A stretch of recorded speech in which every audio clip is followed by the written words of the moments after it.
The grit and dust of Julesburg, Colorado filled the air, thick with a tension that matched the trembling in Beatrice Daniels' hands. She clutched a letter from Samuel Osborne, a man she had never met but would soon call her husband. The long, hard journey from Boston was nothing compared to the life she was running from. It was September of 1875, and like so many women hoping for a new beginning, Beatrice had answered an ad. A rancher was seeking a bride with a good heart and a strong will. He offered a comfortable home and a respectable life for a partner to help around the house.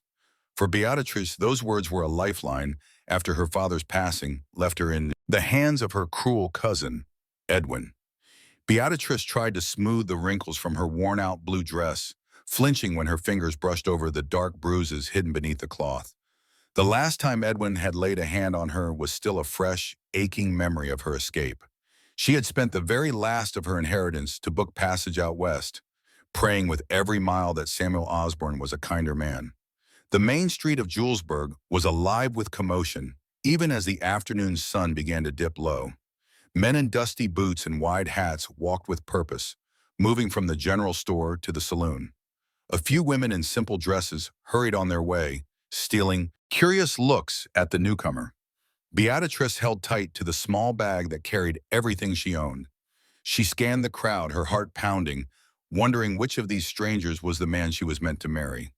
His letter said he would be there to meet her, but it gave no description of him. A deep voice suddenly spoke her name. Miss Daniels? It made her jump. Beatrice turned and found herself looking up at a tall man. His skin was tanned by the sun, and his eyes were the color of a clear summer sky.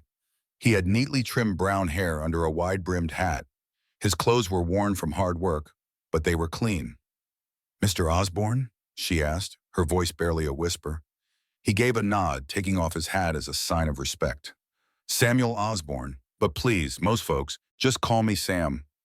His eyes looked straight at her, but his gaze was gentle as he took her in.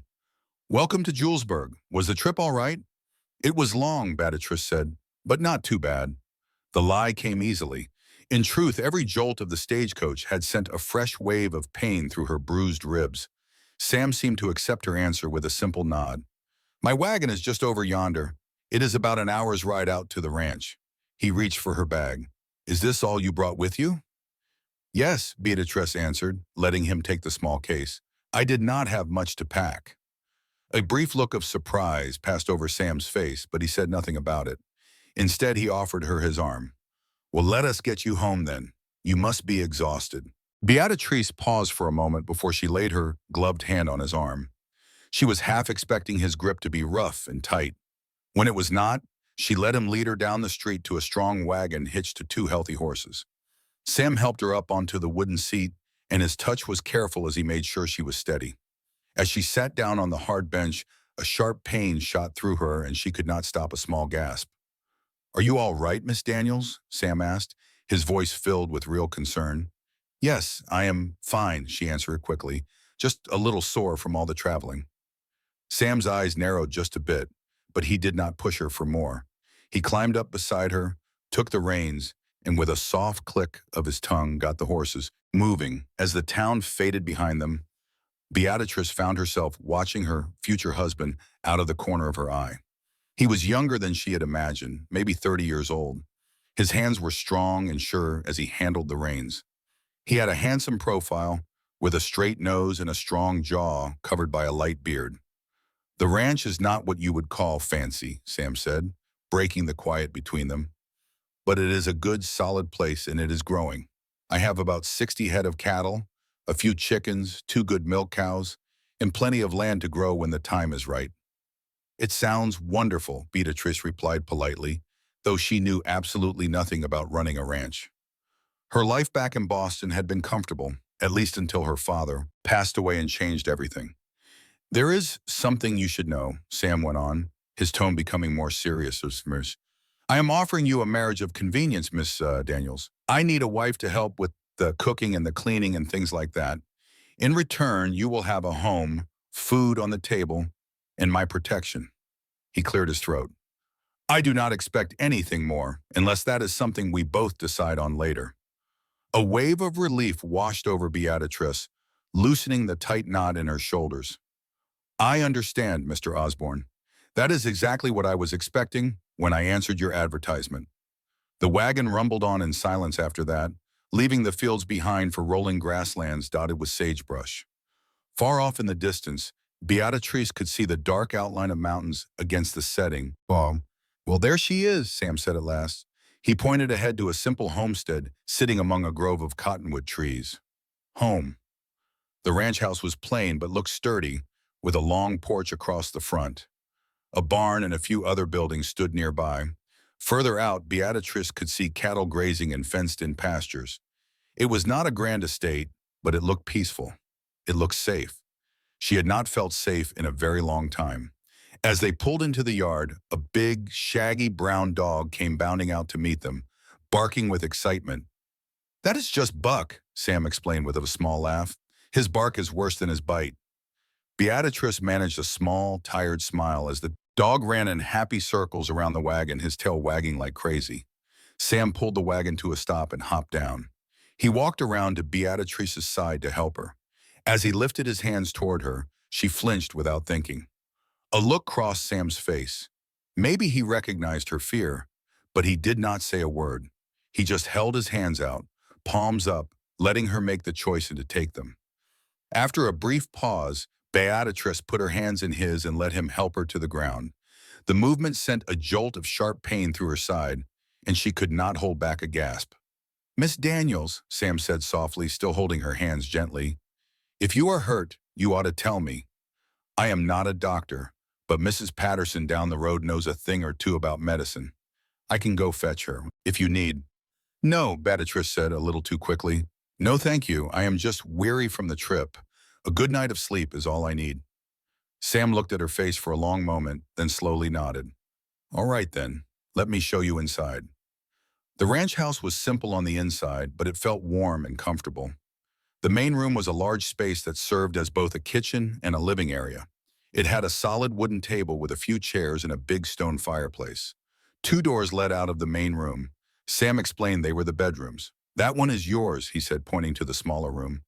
I had Mrs. Patterson help me get it ready for you. There is a washstand and some shelves for your belongings. I will be sleeping in the other room. Beatrice nodded, feeling a deep sense of relief that he was not expecting them to share a room from the very first night. Thank you, Mr. Osborne. It looks very nice. Sam, he corrected her gently. If we are going to be married, I think you should call me by my name. Sam, she repeated, the name soft on her lips, and I am Beatrice. He nodded and a small smile touched his face. Beatrice, are you hungry? I have some stew keeping warm on the fire. The thought of food made her realize she had not eaten anything since early that morning. Yes, thank you. But may I have a moment to freshen up first? Of course, there is fresh water in the pitcher on your washstand.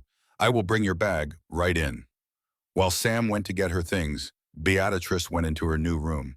It was small and tidy, with a narrow bed covered by a colorful quilt, a simple pine dresser, and the washstand he had mentioned. A little window looked out at the mountains, which were now just dark shapes against the evening sky. When Sam knocked and brought in her bag, she thanked him and quickly shut the door. Her hands shook as she unpacked the few things she owned. There were two other dresses, a nightgown, some underthings, a hairbrush, and a small, framed picture of her parents, taken years ago before her mother had died when Beatrice was only 12. She poured some water into the basin and washed her face and hands. She winced when she saw her reflection in the small mirror. The normally clear skin along her jaw was marred by a faint, yellowish bruise. It had mostly faded, but you could still see it if you looked close enough. The bruises under her dress were the ones that truly worried her, the ones that ached with every single move she made. Beatrice took a deep breath, smoothed her hair down, and went back out to the main room. Sam had already set the table with 2 bowls of hot stew and some thick slices of bread. I am not much of a cook, he admitted as she sat down, but I get by. The stew was simple, made with beef, potatoes, and carrots, but it was hearty and delicious. Beatrice took her first spoonful and realized just how famished she was.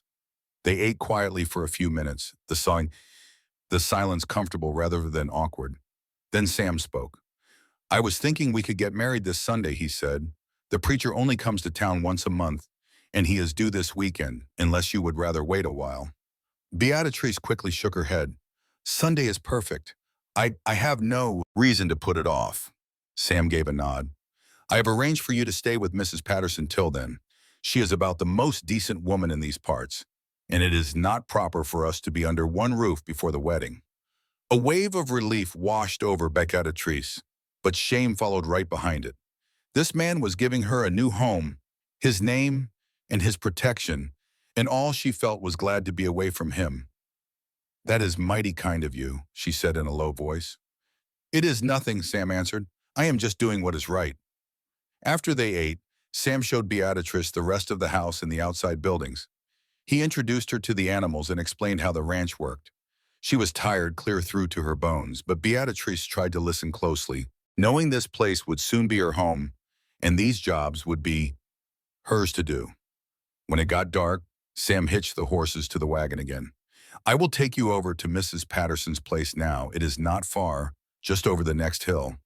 The Patterson ranch was a lot like Sam's, but a little bigger. Mrs. Patterson herself was a strong woman in her 50s, with hair the color of iron and gentle eyes. So you are the bride? She asked with a warm smile, taking both of Beatrice's hands. Sam has been fixing up that house for months, getting it ready for you. You must be worn out from your trip. Yes, ma'am, Beatrice admitted. It has been a very long day. Well, come on inside. I have a room all set for you. Sam, you can bring her things in, then you best be on your way.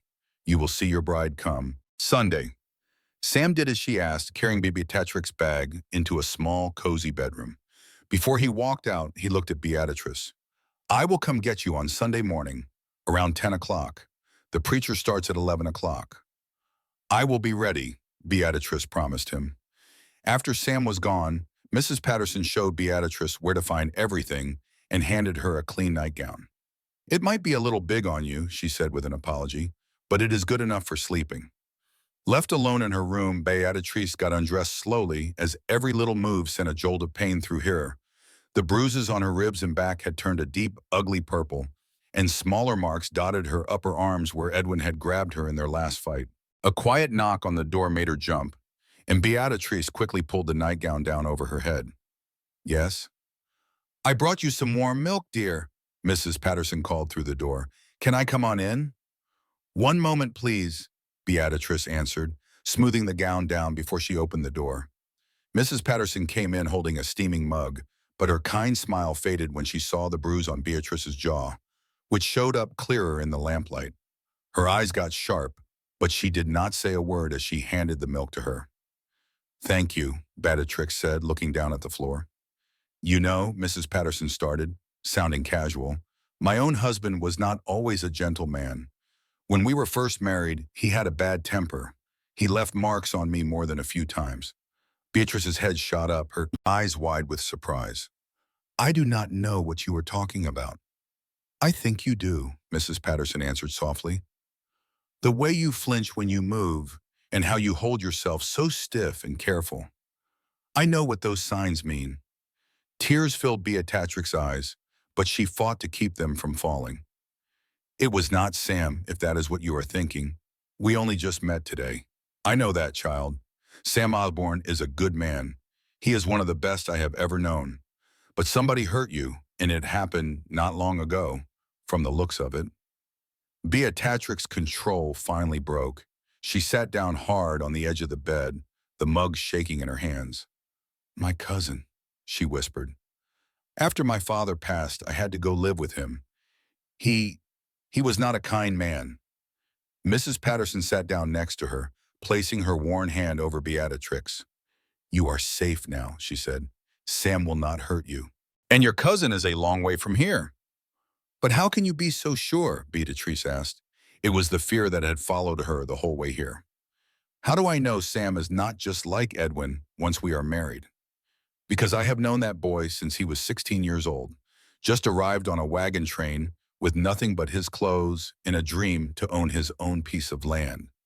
I have watched him build that ranch up from scratch, through dry spells and blizzards and all kinds of trouble.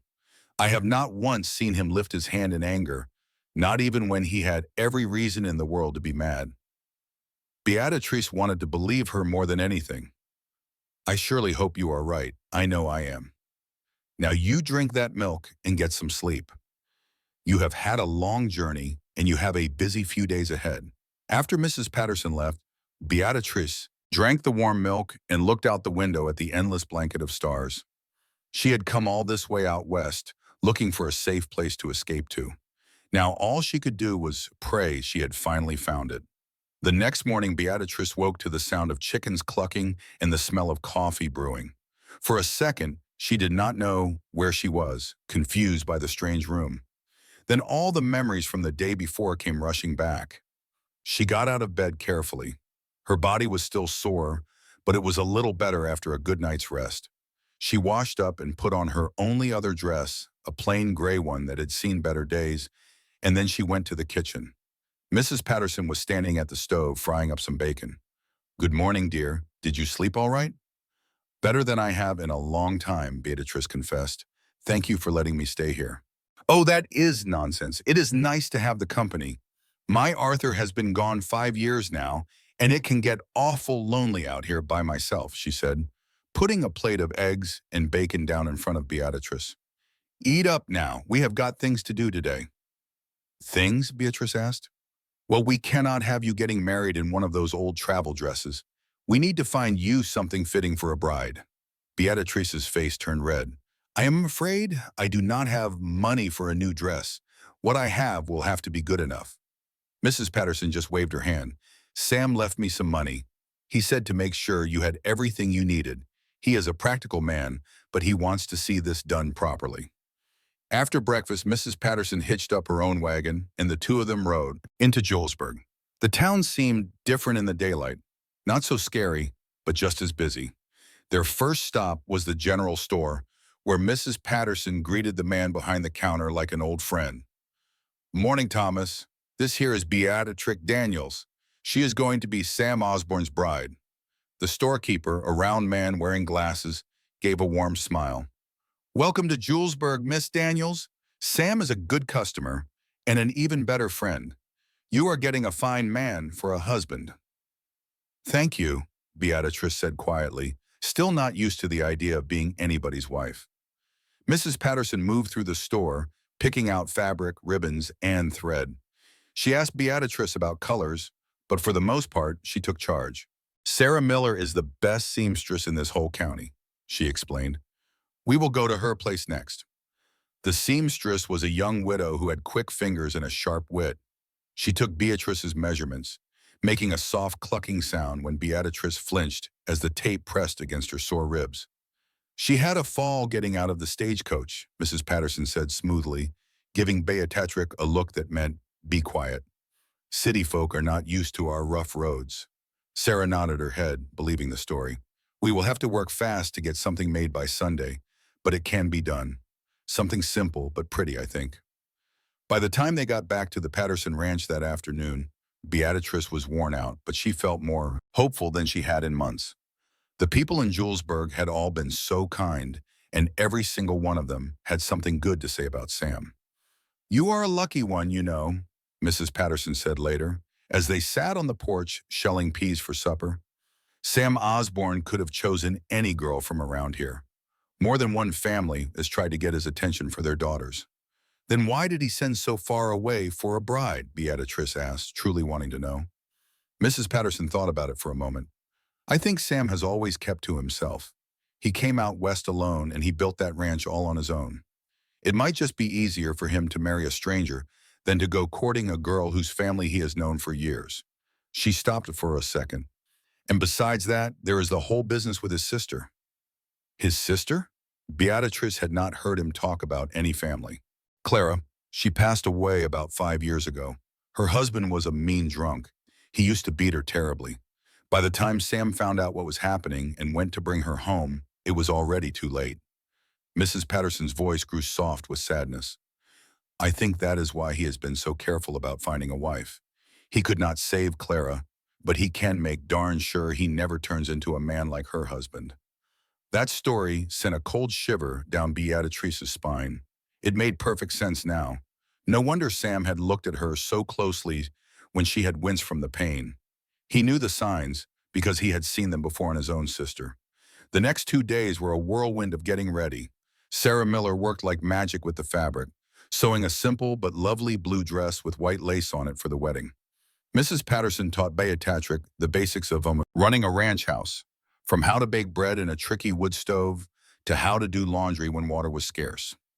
On Saturday evening, Sam came by to see how things were coming along.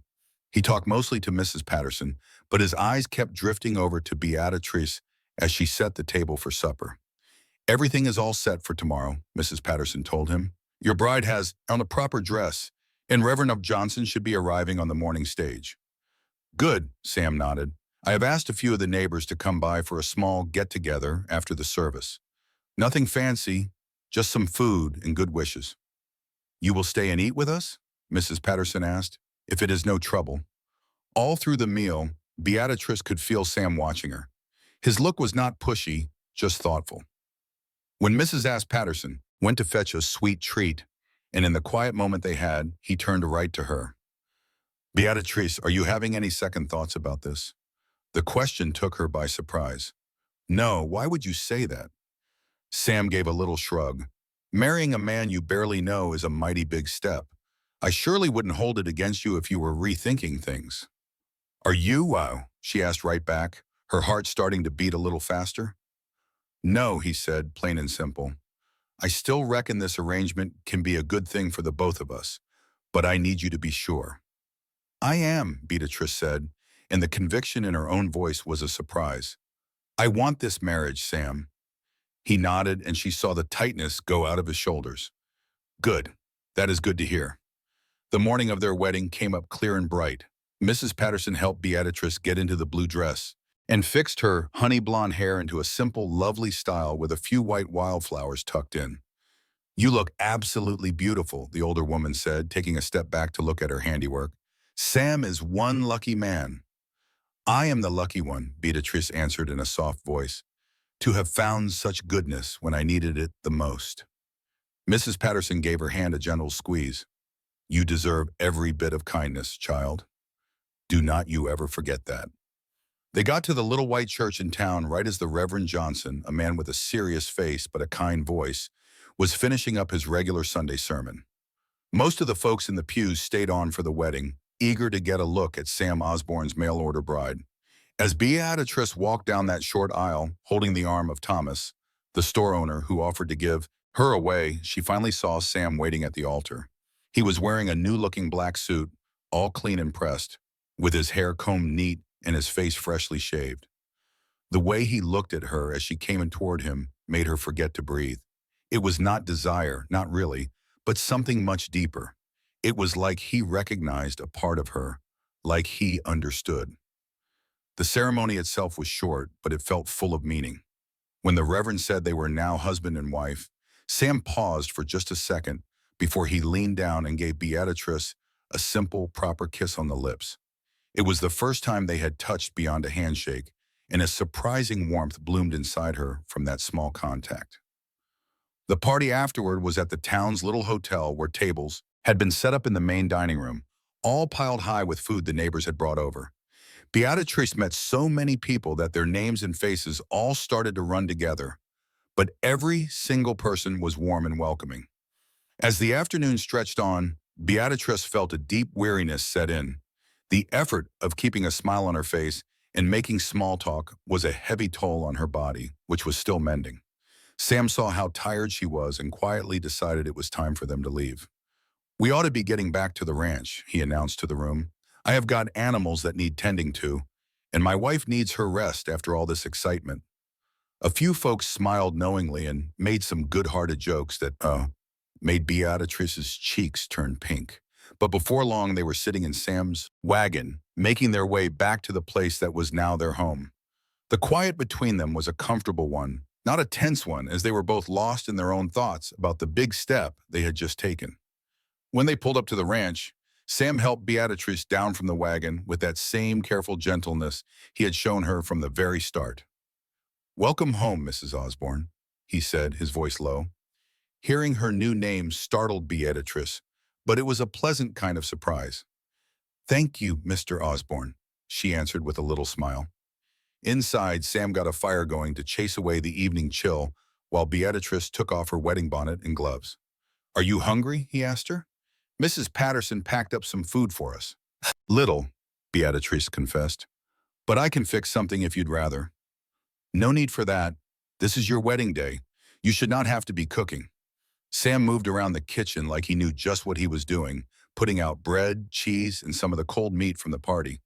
They ate right there at the kitchen table, and the only sound was the quiet snuffing from Buck, who was lying by their feet hoping for a scrap.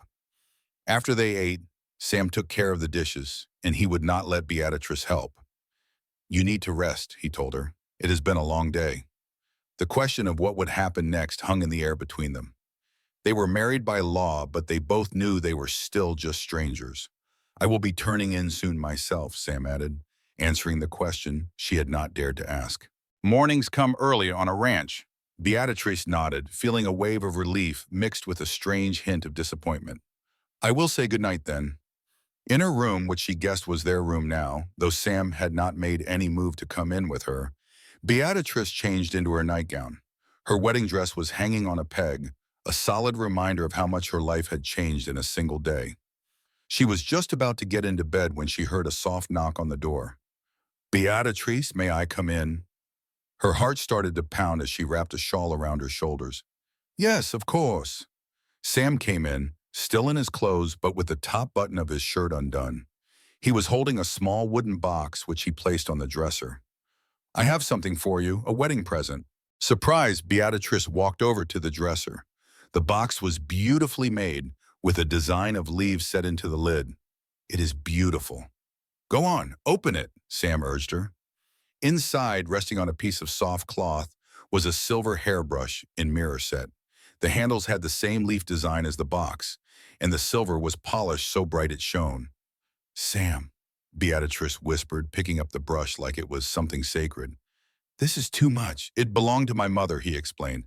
"It was one of the few things I brought with me when I came out west. I have been keeping it safe." She was so touched she could not find the words. Beatrice turned around to look at him. "Thank you. I will treasure it always." Sam nodded, his eyes looking dark in the lamplight. "There is something else, Beatrice. Something we need to talk about." Her stomach twisted up with a sudden fear. "Yes, I know someone hurt you." His voice was soft but straight to the point. "I saw the bruises that first day you stepped down from the wagon. I did not say anything then because I did not want to cause you any shame, but I need to know who did it." Beatrice's hands started to shake as she placed the brush back into its box. For a second, she thought about lying, about making up the same story she had told Mrs. Patterson about a clumsy seamstress. But there was something in Sam's eyes, a mix of genuine worry and deep understanding, that stopped her. "My cousin," she finally admitted, her voice so quiet it was almost gone.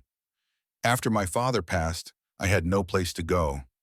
Edwin took me in, but he was a cruel man. When I had the chance to come west and marry you, I took it. I had to get away."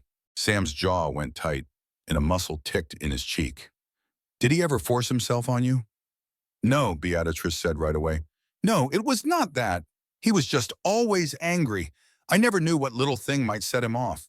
A dinner that was not to his liking. A floor that was not swept clean enough. A word said at the wrong time." Sam closed his eyes for a moment, as if her words were causing him real pain. When he opened them again, she saw a fierce, protective look there that took her breath away.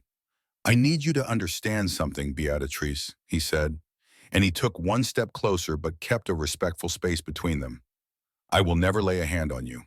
Not in anger, not as punishment, not for any reason at all. That is not what a husband does to his wife."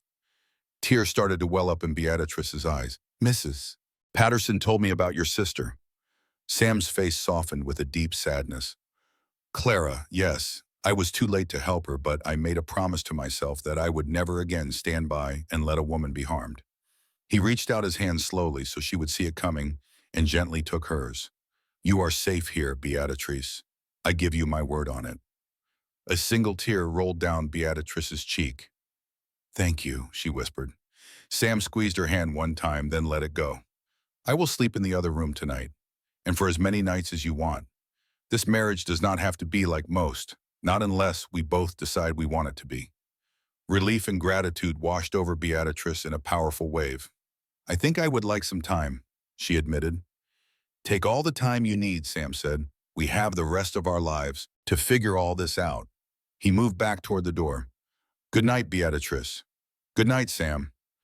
After he was gone, Beatrice sat on the side of the bed, her fingers tracing the silver pattern on the hairbrush. For the first time in so many months, she felt a new feeling stirring deep in her chest. It was not quite hope. She was not ready for that just yet. But it felt like maybe, just maybe, it was the seed of it.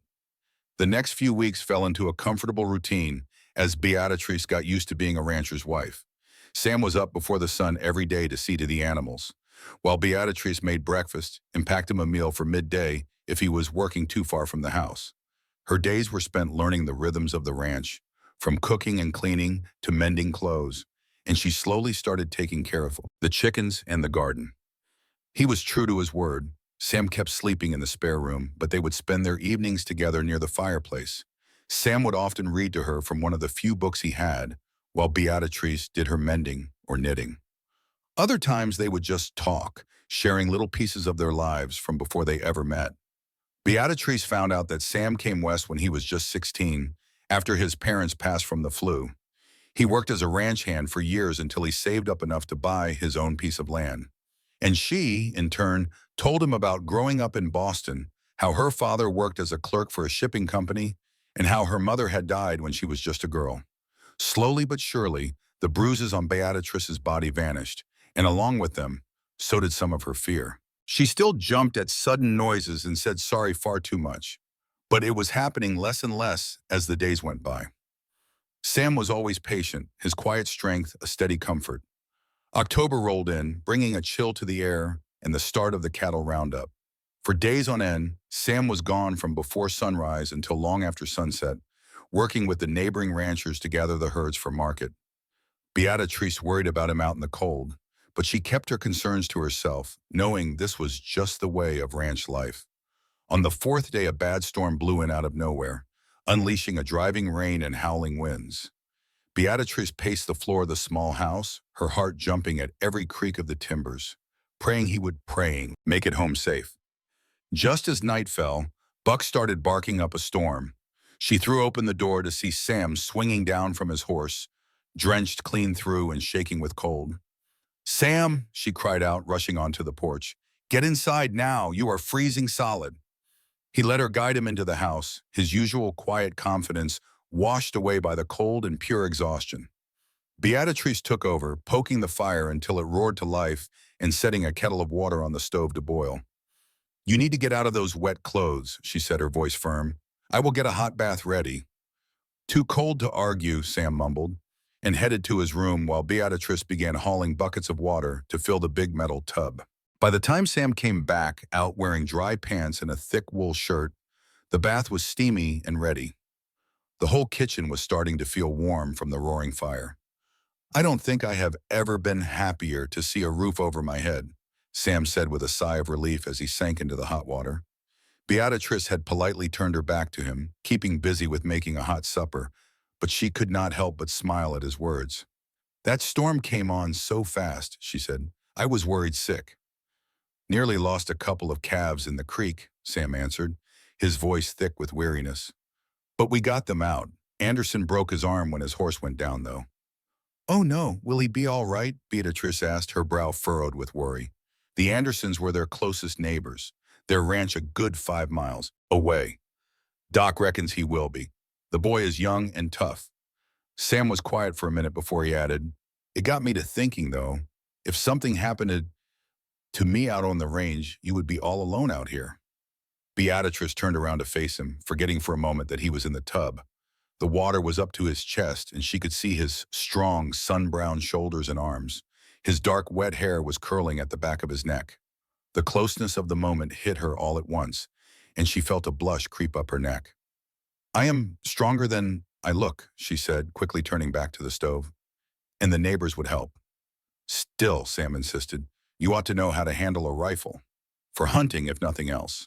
And I should show you more about the cattle. The business end of it all."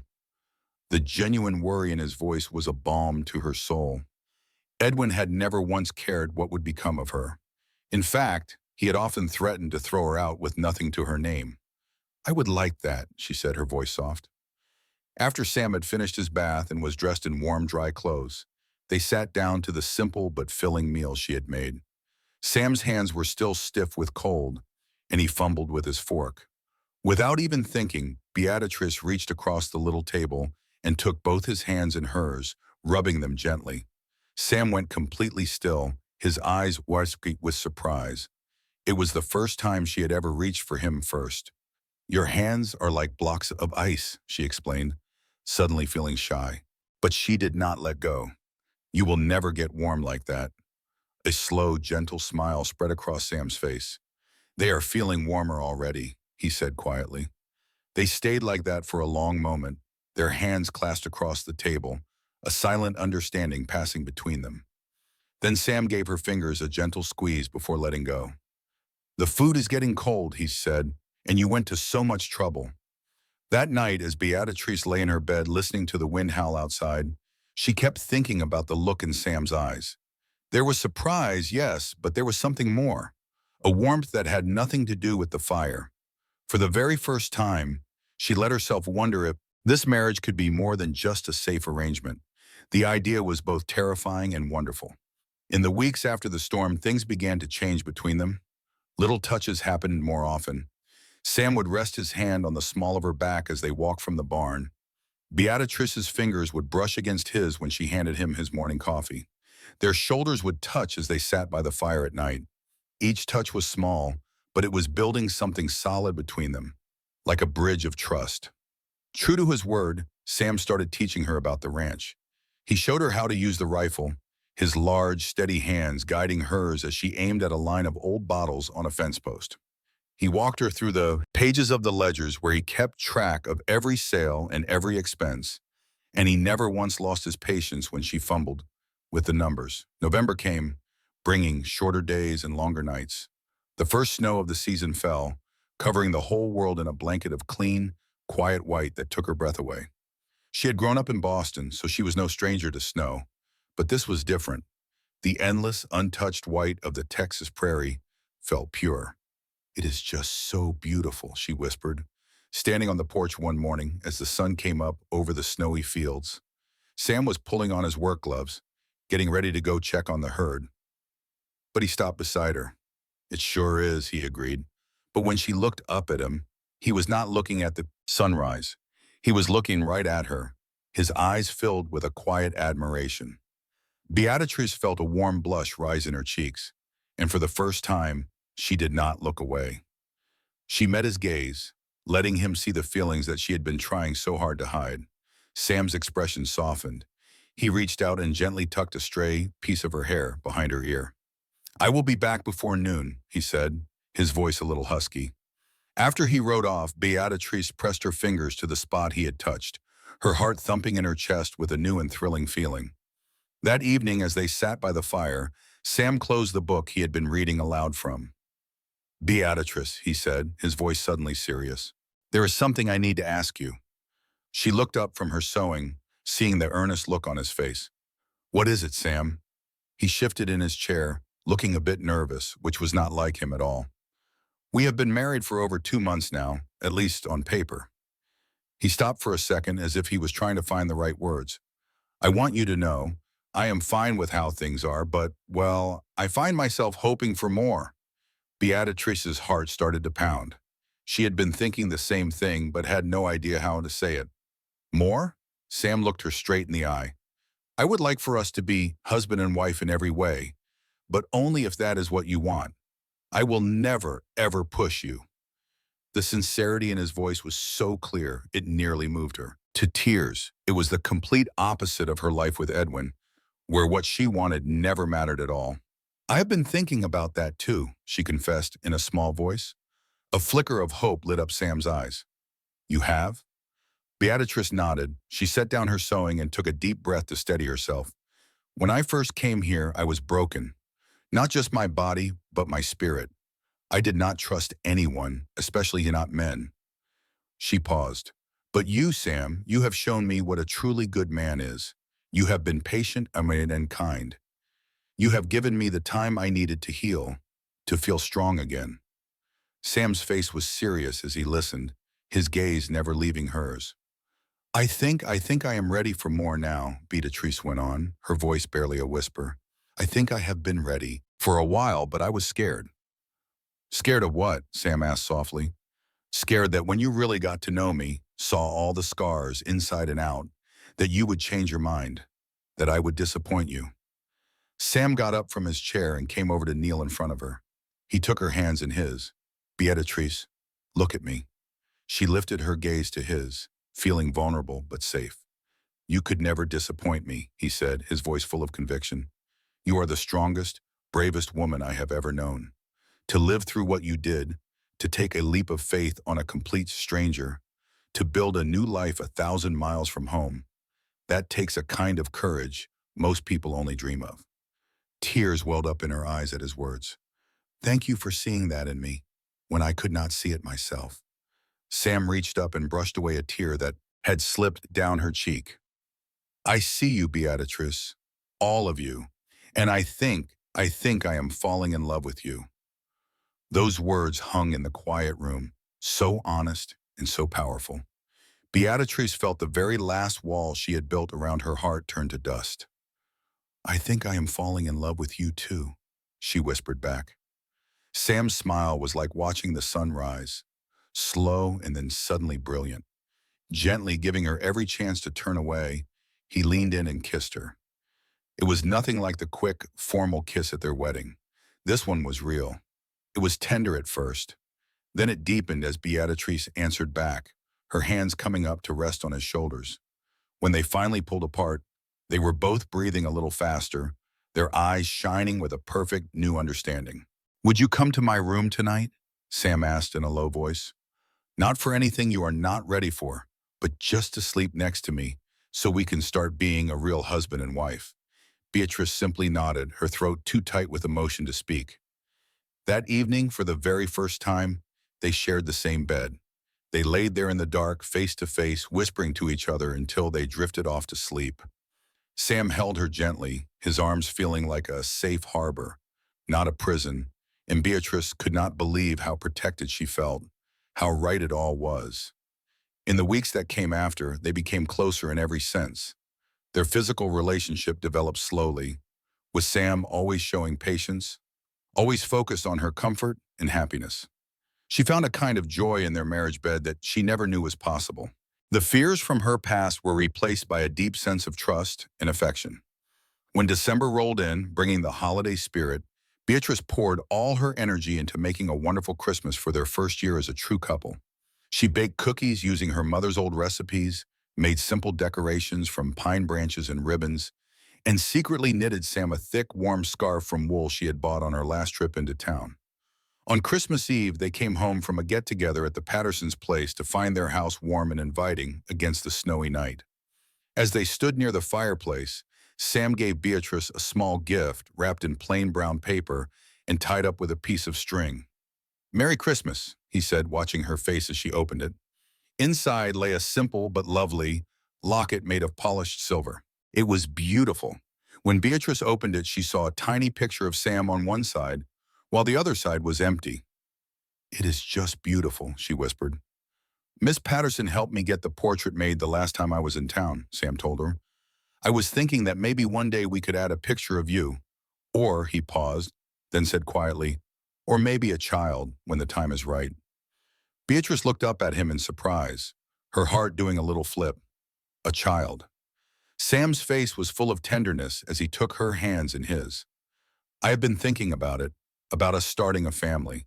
If that is something you would want too, someday." The thought of having children had always scared Beatrice because of what she went through with Edwin. But with Sam, the idea filled her with a sense of hope, not fear. "I think I would like that," she said in a quiet voice. "Not right away, but one day. With you." Sam's smile was as bright as the morning sun as he fastened the locket around her neck. "Whenever you are ready, Beatrice, we have all the time in the world." As they stood there together in the warm glow of the fire, Beatrice thought about how much her life had changed in just a few short months. She had gone from a scared, bruised woman running from harm to a confident, loved wife who was building a future with a good man. The change felt like a miracle. "What is on your mind?" Sam asked, seeing the thoughtful look on her face. "I was just thinking about the day we first met," Beatrice answered. "How scared I was, and how sure I was that I was just trading one bad spot for another." Sam nodded, his own expression turning serious. "I remember how you flinched when I reached out to help you down from the wagon. It just about broke my heart to know someone had hurt you so bad that you would react that way. And yet, you never once pushed me," Beatrice said, raising her hand to touch his cheek. "You gave me time and space. You showed me patience. You saw my bruises, and instead of turning your back, you asked who did it and promised me I would be safe." "I meant that promise," Sam said with conviction, "and I always will." Beatrice stood on her toes to give him a kiss, putting all of her thanks and love into it. "I know," she whispered against his lips. "That is why I love you." Winter slowly melted into spring. The snow disappeared, revealing little green sprouts pushing up from the earth. As the season changed, so did Beatrice. There was a new fullness to her own, a special glow on her face, and a few mornings of sickness that confirmed what she was already starting to think. On a warm April morning, while they were sitting on the porch watching the sun come up, Beatrice took Sam's hand and laid it on her belly, which was still flat. "I believe," she said softly, "that we might need to set another place at the table by Christmas." The pure joy that lit up Sam's face was worth any hardship she might go through in the coming months. He pulled her into his arms, holding her like she was the most precious thing in the world. "A baby," he whispered, his voice thick with emotion. "Our baby." As Beatrice relaxed in her husband's embrace, watching the sun light up the land they both loved, she thought about the long road that had led her to this moment. The bruises that had once covered her body were long gone, and the scars on her soul were fading more each day, thanks to Sam's gentle love. In their place was something she never thought she would find when she got off that stagecoach. It was not just safety, but happiness. It was not just an escape, but a home. The pregnancy went well all through the spring and summer. Sam became even more protective, always telling Beatrice to rest and hiring a local girl, Jenny Wilson, to help with the harder chores around the house. Even though she told him she was not helpless, Beatrice secretly loved his concern, which was so different from the neglect she had experienced before. By September, it was clear she was expecting, her belly showing round under her loose-fitting dresses. Mrs. Patterson came by often, bringing tiny clothes she had knitted and offering good advice about childbirth and taking care of a newborn. "You are looking mighty well," the older woman said one afternoon while they shelled peas on the porch. "Motherhood agrees with you, and the little one is not even here yet." Beatrice smiled, placing a hand on her stomach where the baby was kicking with energy. "I never imagined I could be this happy," she confessed. "Sometimes I worry I will wake up and find out it was all a dream." Mrs. Patterson's face grew serious. "This is no dream, child. You earned every bit of this happiness with your pain and your courage. Do not be afraid of it. Hold on to it." That night, while they were getting ready for bed, Beatrice told Sam what was on her mind. "Sometimes I just cannot believe how much my life has changed in 1 year," she said, brushing her hair with the silver-backed brush he had given her on their wedding night. "Last September, I was bruised and terrified, running from Boston with nothing but a small bag and a desperate prayer." Sam stood behind her, his eyes meeting hers in the mirror. "And look at me now. I have everything I never even let myself wish for. A home, a husband who loves me, and a baby on the way." She turned around to face him. "I have you." Sam gently pulled her into his arms, careful of her pregnant belly between them. "And I have you," he murmured into her hair. "My brave, beautiful Beatrice." As fall painted the prairie with colors of gold and orange, Beatrice's due date got closer. Sam made sure the doctor came from town to check on her, and they arranged for Mrs. Patterson to stay with them when the time came. On a clear, crisp November morning, exactly 1 year after the first snow had fallen on their first season together, Beatrice's labor began.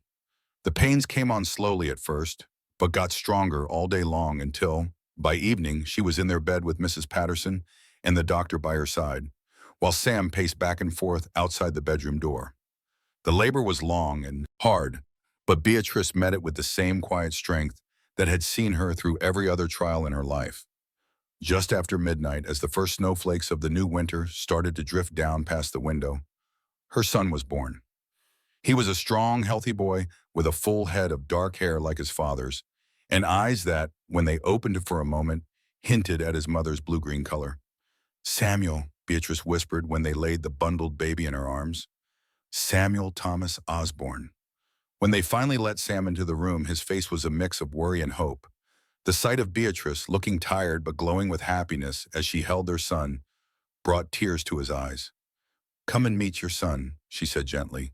Sam walked to the bed with a sense of awe, sitting carefully on the edge.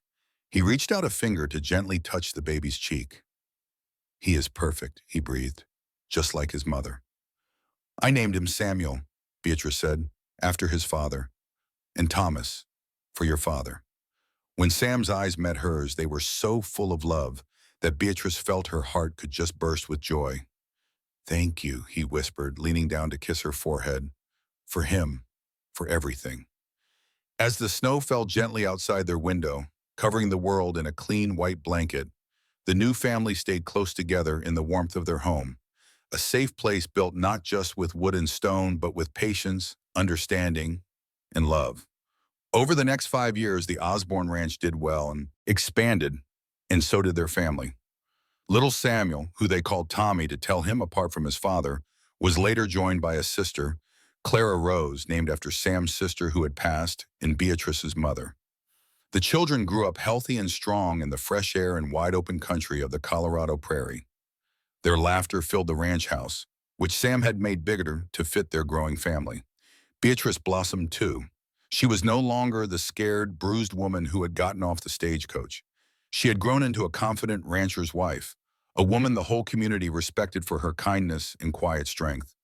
The skills she had been forced to learn in those early months were now second nature to her, and she had learned new ones too, like riding a horse properly instead of side saddle and helping out with the spring roundup, branding, and she even got good enough with a rifle to hunt for their supper. One warm summer evening in 1881, they sat on the big front porch they had built together. They watched Tommy and Clara tumbling in the yard with the new puppies, and Beatrice rested her head on Sam's shoulder with a happy sigh. He pulled her a little closer and asked, "What's on your mind?" "I was just thinking about something my daddy used to tell me," she said softly. "He said sometimes the hardest road you'll ever walk is the one that takes you from being scared to being loved." I never really knew what he meant by that, not until I came to this place, not until I met you. Sam turned to her, and his eyes, still as blue as the day she first saw them, crinkled up at the corners when he smiled. The years of working under the sun had carved fine lines into his face, but to Beatrice, he looked better than he ever had. "I found you too," he said in a low voice. "When you first showed up here, with those awful marks hidden under your dress, I felt a rage at the man who did that to you. But a small part of me was thankful, in a strange way." "Thankful?" Beatrice asked, puzzled. "Thankful that you somehow found your way across the country to Julesburg. To me." Sam took her hand, his thumb gently tracing the simple gold ring he had put on her finger 6 years before. "I realize now I was waiting for you, long before I even knew your name." Beatrice smiled, thinking of the terrified girl she used to be. It was amazing how far she had come, not in miles, but in her own heart. "And I was looking for you, even when I had no idea it was you I needed all along." Out in the yard, Tommy let out a happy yell as a puppy licked his whole face. His laughter mixed with his sister's squeals, making the kind of sweet music that made Beatrice's heart feel full to bursting. Sam leaned in and gave her a soft kiss, a kiss that after all their years together could still make her heart beat a little faster. "I love you, Beatrice Osborne," he whispered. "More every single day." As the sun began to dip below the Colorado prairie, painting the huge sky in shades of orange and purple, Beatrice felt perfectly content in her husband's arms, surrounded by the family and the life they had made from scratch. The road from a mail-order bride, with secrets to a cherished wife and mother, had been long, and at times it was mighty hard, but she would not change a single step. The marks that had once covered her skin were long since healed and gone. The memories of that old pain had grown quiet, like a far-off storm that had passed. All that was left was the solid, peaceful feeling that she was right where she was always meant to be.